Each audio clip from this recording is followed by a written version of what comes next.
So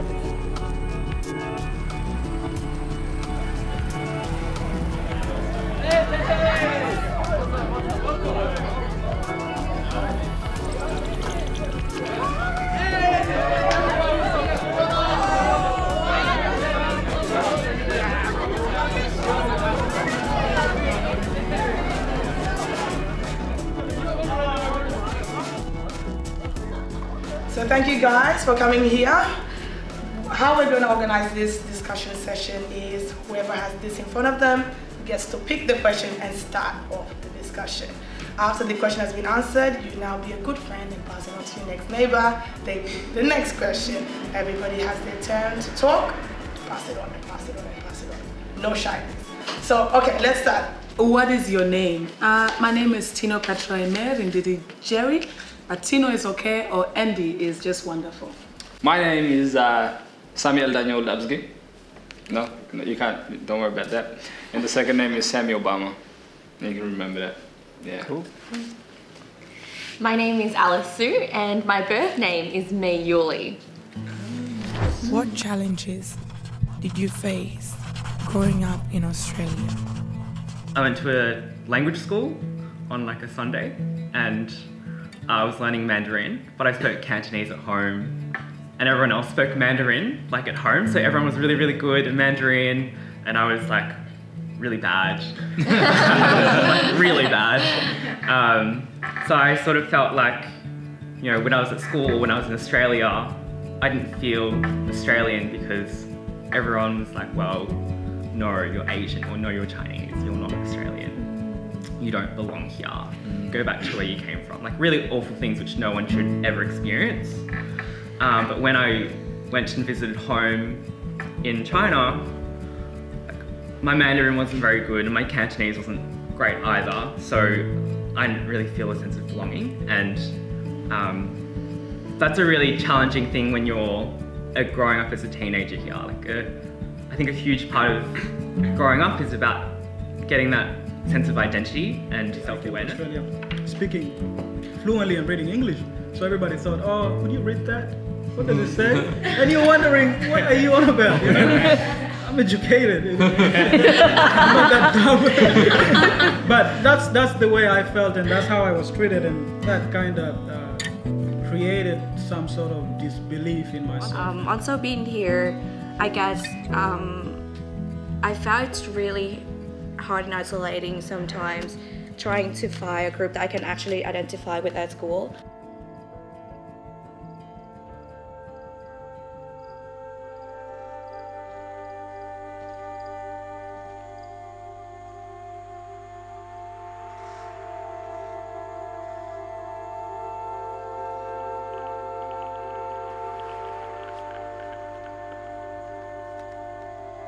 Identity is a journey of self. It's how you would describe yourself to the world. As a teenager, I had limited power to decide who I was and limited ability to break through the barriers and stereotypes I faced.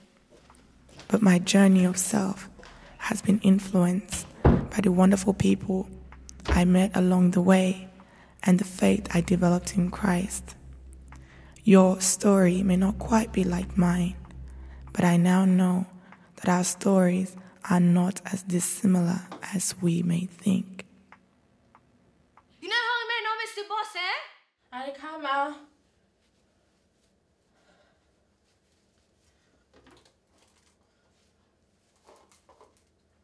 I was not always this comfortable in my own skin. Growing up, I desperately wanted to belong.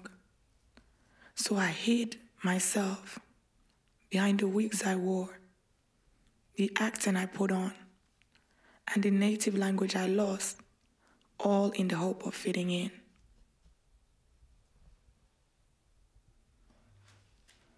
But today, I look at myself in the mirror, happy at what I see, growing to accept all of me, frizzy hair and all.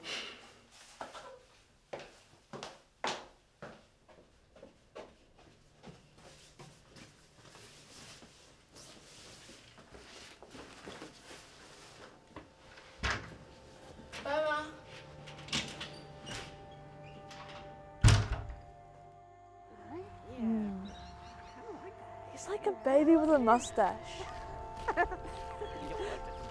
Look at her hair. Oh my god, it changes every day. Yeah, wasn't it like blonde yesterday?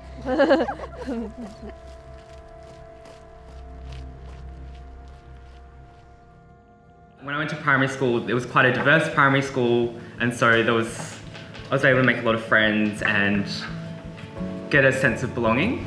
But when I moved to high school, I was one of the only people of colour in the whole school.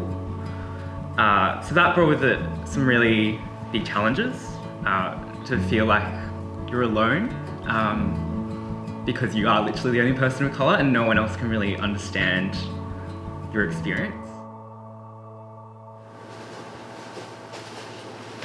You hear the same, Margaret? Yeah, she's ready for you. Just knock and go in. Okay, thank you. Come in. Jariatu, come in. Good to see you. Haven't seen you in so long. How are you? I've been good. You've been good? I'm glad. I hear you got an A+ in your history project. That's awesome. Yeah, thanks to you. Thanks to me, I did nothing. It was all you. Are you sure you're okay? You seem really quiet today.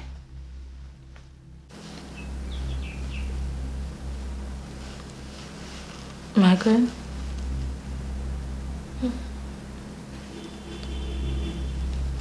What's wrong with my hair? What? You know, children are quite, children can be quite nasty, and I just remember, other children looking at me and, mocking me in Chinese or pretending to speak, an Asian language. And obviously their intention, behind that was to, intimidate or to hurt, to hurt another person or to hurt me in that instance. What has influenced your identity?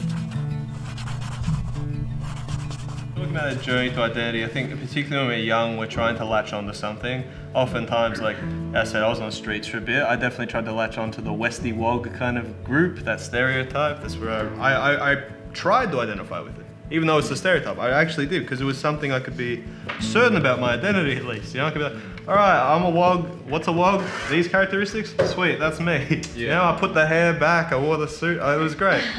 I then struggle with, okay, there's so many things that's in the media regarding the female, not even just the female, the black female, to which we are portrayed more sexualized than I feel like any other woman in the world, I feel like.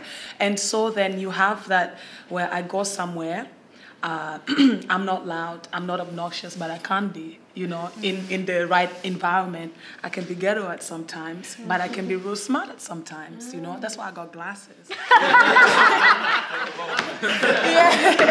Yeah. If stuff hit the fan, I can get real with you, And so, like you were saying, is that I'm not defined by what's in the media, but that's something that has affected me.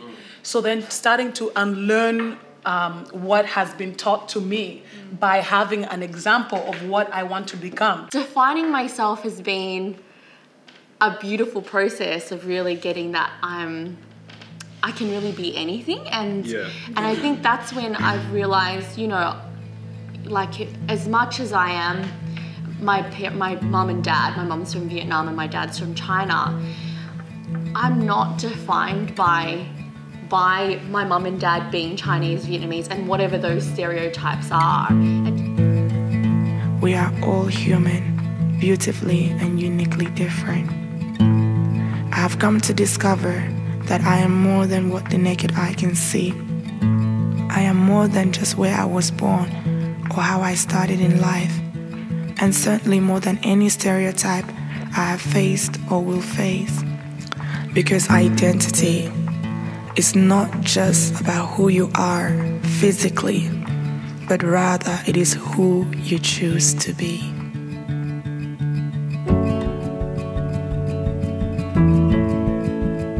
There have been many words used to describe multicultural youths and our experience, but the most important is how you describe yourself.